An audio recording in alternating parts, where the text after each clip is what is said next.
Good morning, everybody. It's my pleasure to introduce Hilma today from our house. She's going to give us a breaking news seminar about the dust content on bar galaxies. Inma got her bachelor degree of mathematics at the University of La Laguna with the orientation of astronomy. She got her PhD in England from the University of Hertfordshire, with some periods in the Kentucky University in the United States. Her thesis topic was the evolution of bar galaxies tackled with numerical simulations. She enjoyed her first postdocs in Marseille, and she's been with us ever since 2007. Unfortunately, she's leaving tomorrow for the Max Planck. So.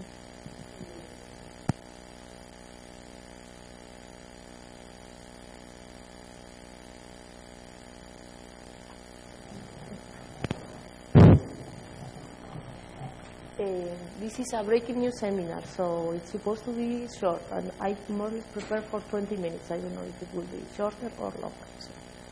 And this is the work that I'm presenting is called On the Curvature of Gas Lanes in Galactic Bars, and has been done basically by Sebastián Comerón.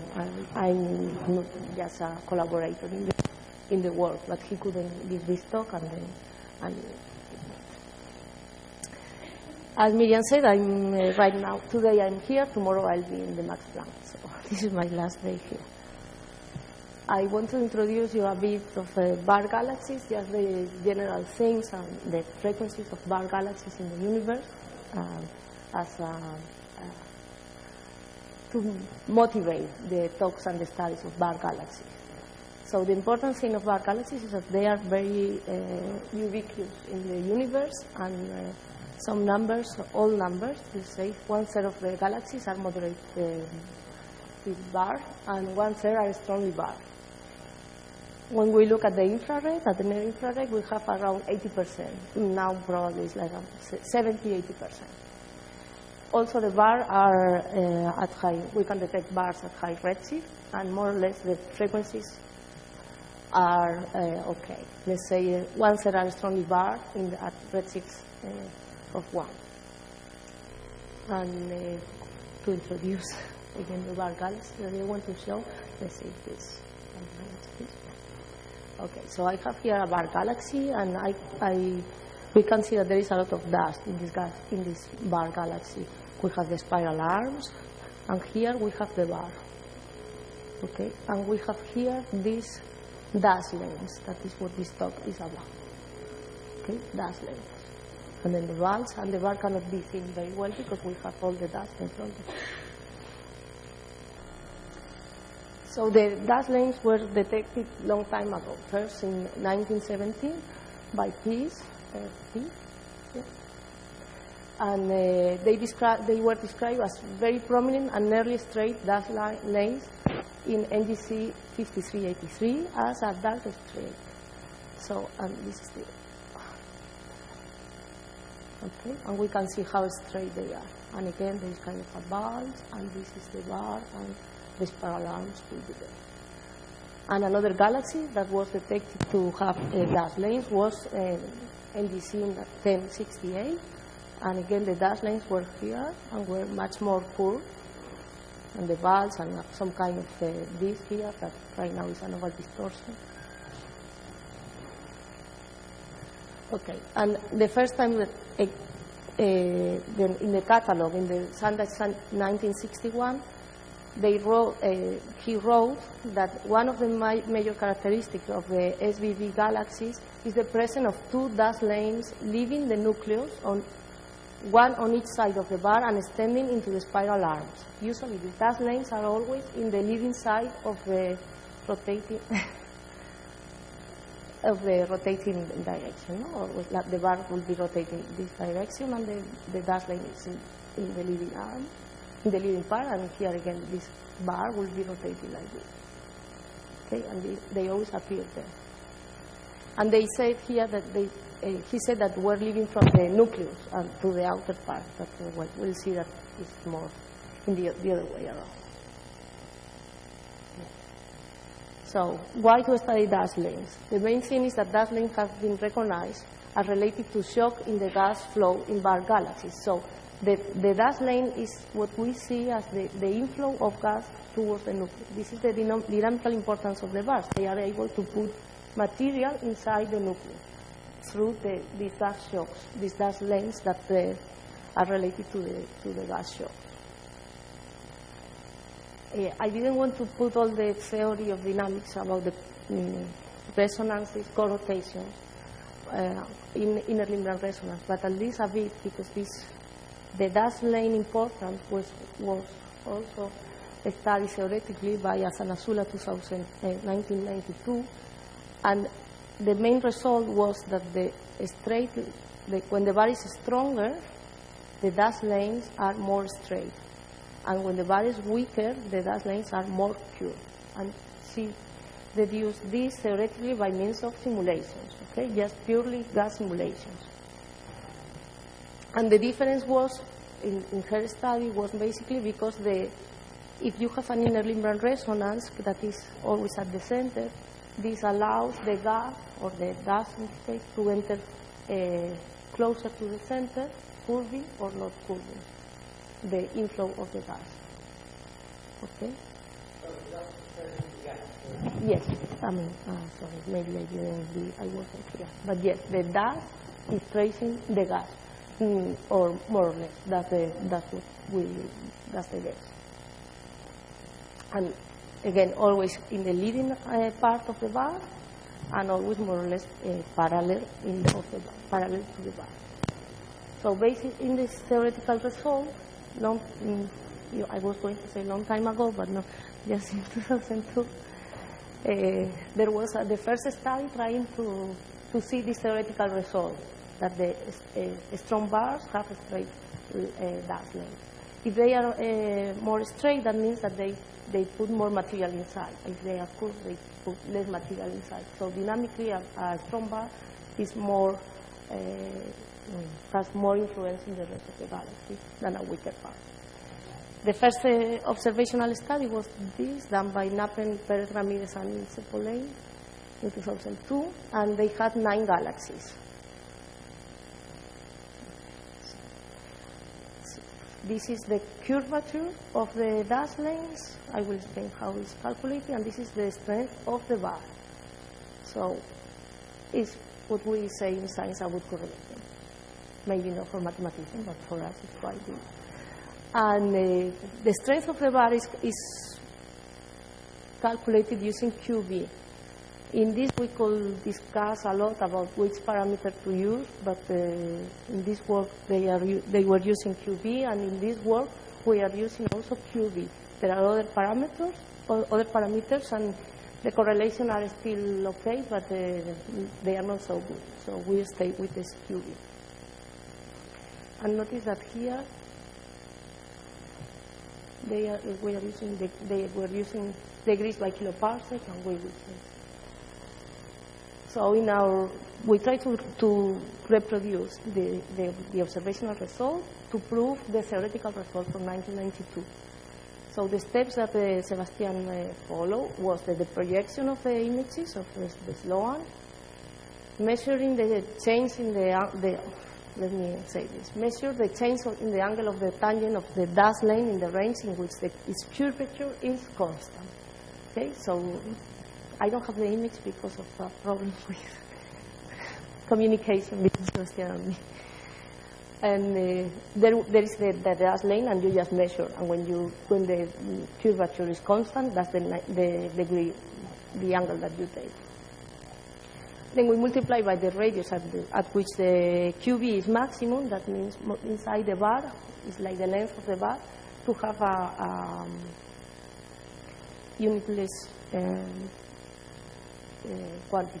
So we cannot compare, because in degrees by kiloparsec, this can be cannot be compared with other galaxies. So, and then we reach to the uncertainty of 15 degrees. So we have 255 galaxies. I'm missing a number here. But the table is in the letter, so you can check it. And here are the parameters that we chose for the position angle, for the projection, the ellipticity of the disk used, the angle that we got, the QB, the strength of the bar, the radius at which QB is maximum, and the source of all the data. Okay? And this is what Sebastian got. 55 galaxies. 55 galaxies, and these are the points. Now we have to look in the other way, because here is the angle of the curvature, and this is the strength of the bar. So we see again strong bars are sit here, okay, and weak bars here. Okay, straight lines are here, and more pure are here. So we still have this, but now we have many points here. Okay. It's true that strong bars cannot have very pure dust length, so a strong bar always will put a lot of material inside, very fast in that sense, and dynamically will have the influence. But we still have weak bars that have kind of a straight curvature. We were, Sebastian checked this, and he wasn't very sure, and then he contacted me, and that's where I got into this job, to try to reproduce this with simulations, and to see if we can find why we have all this spread here.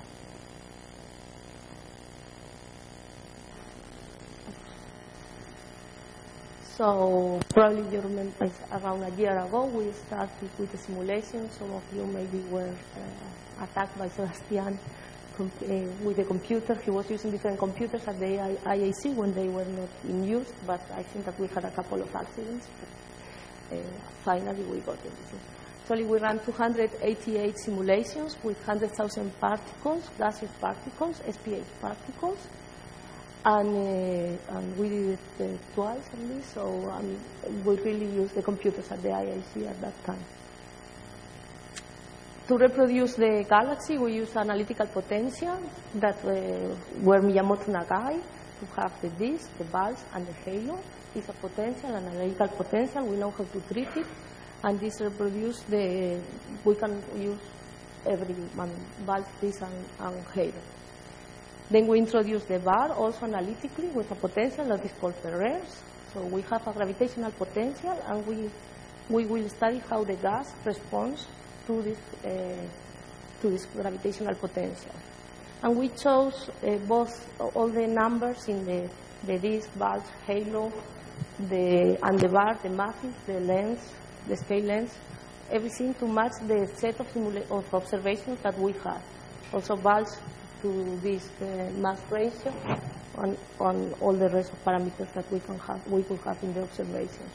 The pattern speed was a bit more tricky because we didn't have the pattern speed of the bar, but we kept a normal number that the rotation radius over the bar of the radius of the bar is bigger than 1, and usually around no more than 3. Some of the galaxies were with more than 3.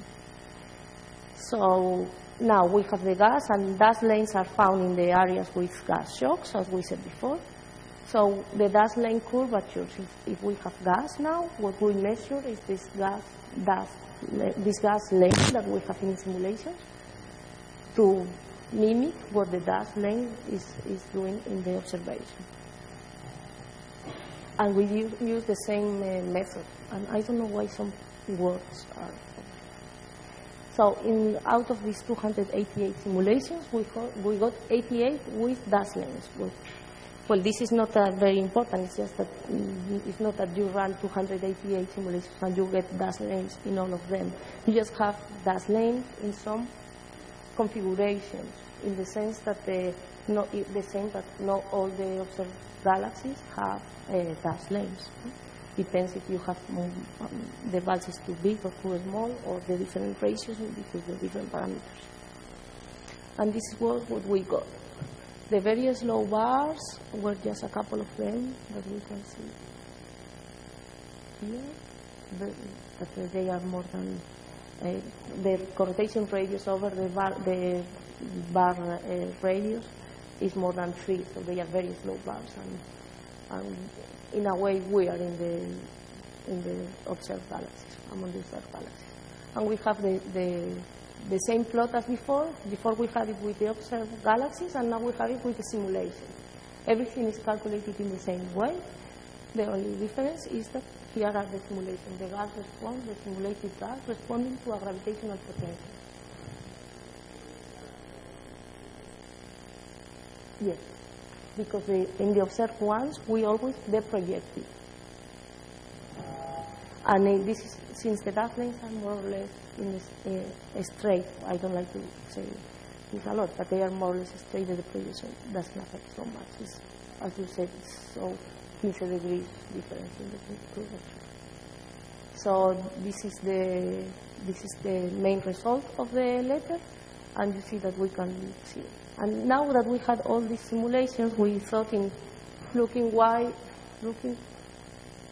at this region here to see if we could detect some variation in the simulation. In the simulation, we have all the data. We have how big is the bulge, the mass of the bulge, the mass of the bar.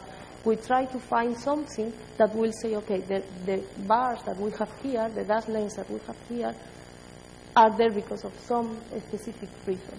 And actually, we couldn't find it. I mean, we couldn't find really if it was, they were faster bars, more massive, less massive. We couldn't find bigger bulges, smaller bulges. We couldn't find anything particular there. But what we found was that we could improve this relation.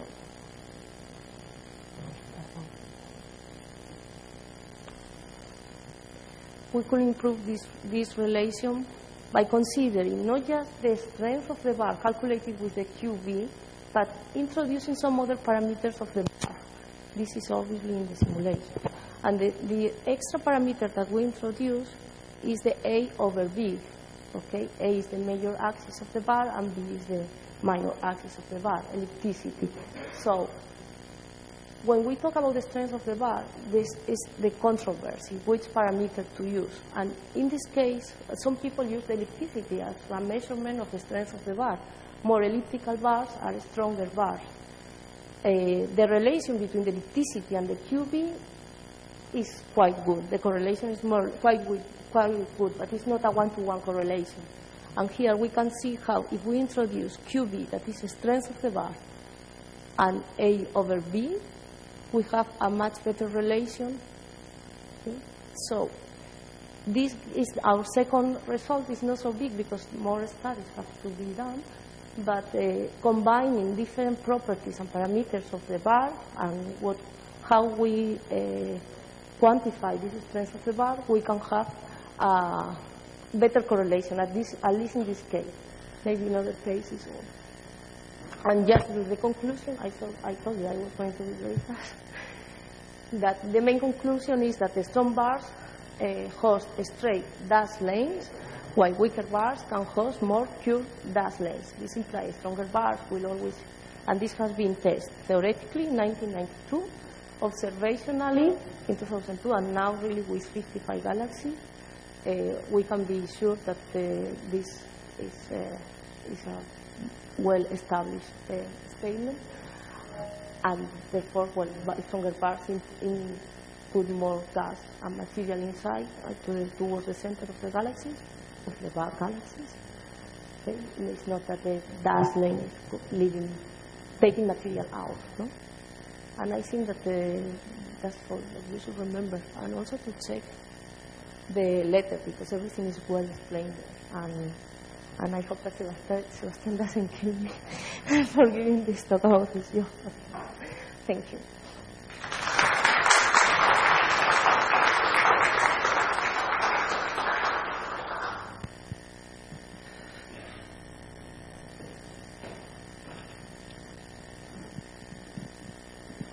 You said at the beginning that there was a theoretical prediction for this correlation. Is this theoretical prediction something just qualitative or quantitative, and you can make the... No, it was just qualitative. That was the problem. The theoretical prediction was just qualitative. There was no quantitative study. This was at San Azula 1992. Is the dash lane paper. Everybody quotes, if there is a dash line, there is a quote, citation to this paper. But there was never a quantification of this. But why not? Why can't you not go through and make a theoretical prediction so you could... I mean, can you imagine how to do it? Or because this would be really important, no? For making... Well, to this understand is what now with the simulations. But I mean, I mentioned beyond the simulation, something like something much more robust, something analytical, or going back to the old papers and start the theoretical thing. Yeah. I don't know if right now we have a quantitative result, and I mean we had a qualitative result, and now we have a quantitative one based on simulation observations. No, I think that this is well said, but it's true, it could be done analytically. No, the problem with the simulation is that you have so many free parameters that you never know whether you're exploring everything, so... Well, yeah, but the free parameters here are based in the observed galaxies. I mean, we don't go to huge galaxies that are not in this observation. You make assumption on the bulge ratio, dark matter halo... So yeah, you make so many in things. masses. Basically, in masses is where we have the scatter. And that was the thing. We tried to see if the scatter was in the different masses between the different components, but we couldn't find anything. So, yeah, probably something analytically based in this whole world, like that could be good. But right now, I don't think that Sebastian is going to do it, and me neither. So whenever we have time, we can. Are you sure you could do that analytically? Because this is partly a nonlinear response in the gas. So do you really think you can analytically? I think that you can do numerical approximations. I mean, analytically in the sense using some numerics. I understand that was his question. Theory. Purely theoretical without using simulation. But it's true that you are always working with nonlinear equations. And, well, I don't know. I'm not going to try right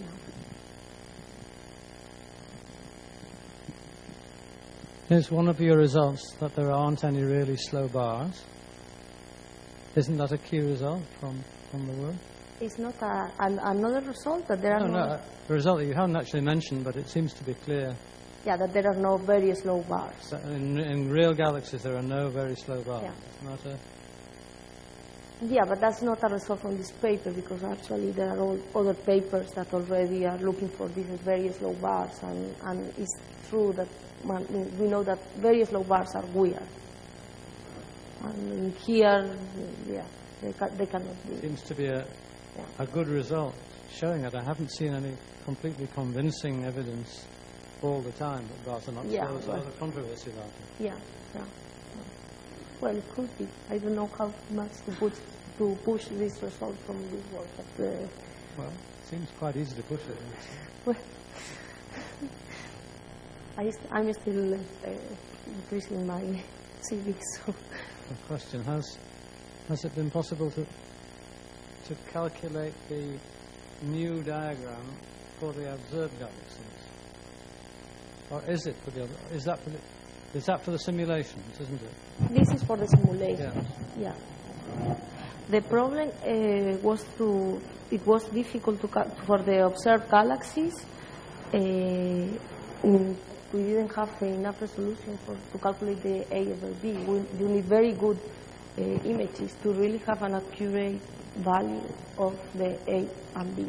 That's the problem. And people use ellipticity, as I said before, as a measurement of the strength of the bar. But actually, most of the studies get different results using the same method because the images are not good enough. I guess that better images can be repeated in the future. These are Sloan. These are from the Sloan images. Yeah, these were Sloan.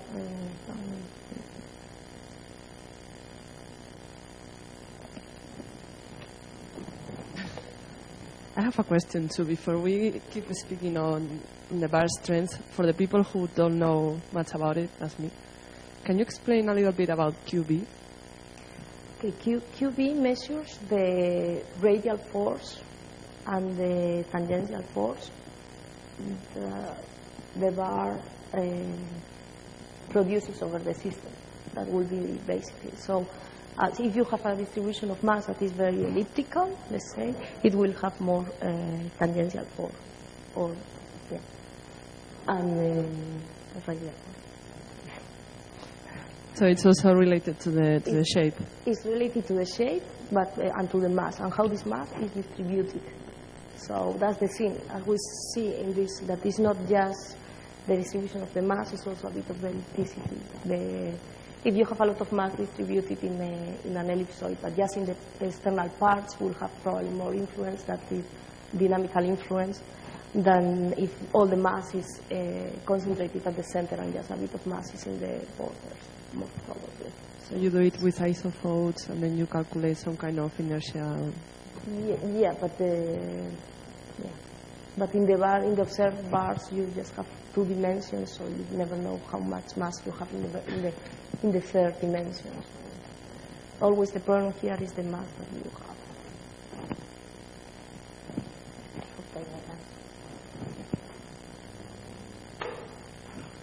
You said that in the simulated galaxies, the disks are not self-gravitating, but we know that in dynamics of these galaxies, the self-gravitation can be very important.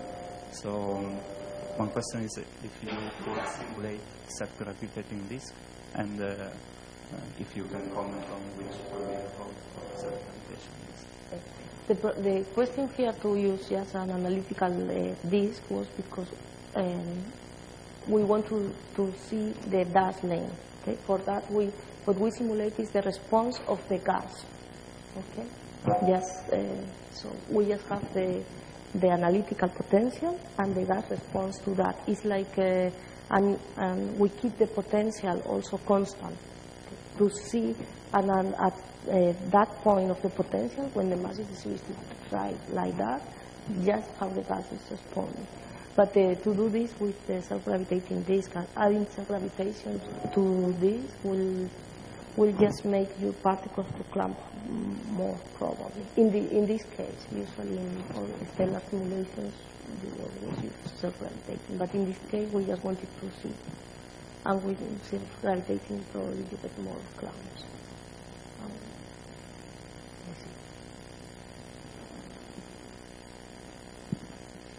Any more questions?